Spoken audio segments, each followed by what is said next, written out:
The changes which took place in the Roman world across the late 3rd and early 4th centuries had very marked implications for the evolution of Roman political culture. The decision of Diocletian, as the senior emperor, to establish himself primarily in the east to face down the Persian menace heralded a fundamental relocation of authority and power. Henceforth, only very rarely would any senior emperor base himself for an extended period of time to the west of the Balkans. This, in turn, affected how imperial power was conveyed and understood, for it meant that the senior emperor was now operating in a political context in which, to project his power effectively, he had to do so within the traditions of divine monarchy. As a near contemporary, Aurelius Victor declared of Diocletian, "He was a great man, but with the following habits. He was the first to want a robe woven with gold, and sandals with plenty of silk, purple, and jewels. Although this exceeded humility, and revealed a swollen and arrogant mind, it was nothing compared to the rest, for he was the first of all the emperors after Caligula and Domitian to allow himself to be called master, Latin dominus, in public, to be worshipped and addressed as a god."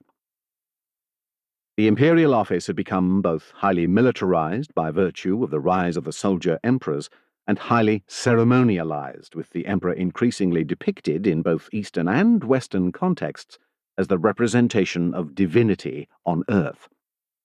Diocletian himself claimed to hold power under authority from Jupiter, the father of the gods in the traditional Roman pantheon. This emphasis on the emperor's supposedly divine personal associations no doubt helped to distract attention from his lowly Illyrian roots. The most important point was that the center of gravity of the Roman Empire had shifted decisively eastwards. New dynasties and new religions.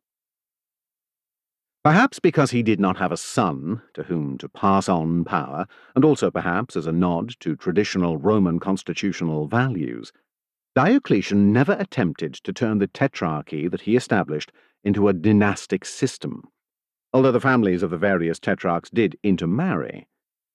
The man he appointed as his co-ruler in the west, a fellow Illyrian soldier named Maximian, and their respective eastern and western deputies, Galerius and Constantius, also from the Balkans, had been chosen primarily on the basis of their trustworthiness, their talent, and the loyalty of their troops. The system of power sharing was effectively held in place by the overarching authority and personality of Diocletian himself. In 305, the now elderly emperor made a remarkable and rare decision. He announced that he would retire from imperial politics, taking himself off to live in a palace he had constructed at Spoletum on the Dalmatian coast. From within this massive structure, the modern Croatian city of Split would later emerge. He ordered his junior colleague, the Western Augustus, Maximian, to step down at the same time, and power was transferred to their respective Caesars, Galerius in the east and Constantius in the west, to whom new deputies were in turn appointed. An apparently peaceful transition of power seemed to have been achieved, but it was not to last long. The following year, as the new Western Augustus was preparing to campaign against the Picts to the north of the empire's frontier in Britannia, he died. Encamped outside the city of York, the late emperor's army responded by acclaiming as his successor not the late emperor's duly appointed Caesar, but rather Constantius's son, Constantine. This act of effective usurpation encouraged others to follow suit, and the army around the city of Rome declared the former Western Emperor Maximian's son Maxentius as emperor in the west. A third claimant to the Western throne emerged in Africa.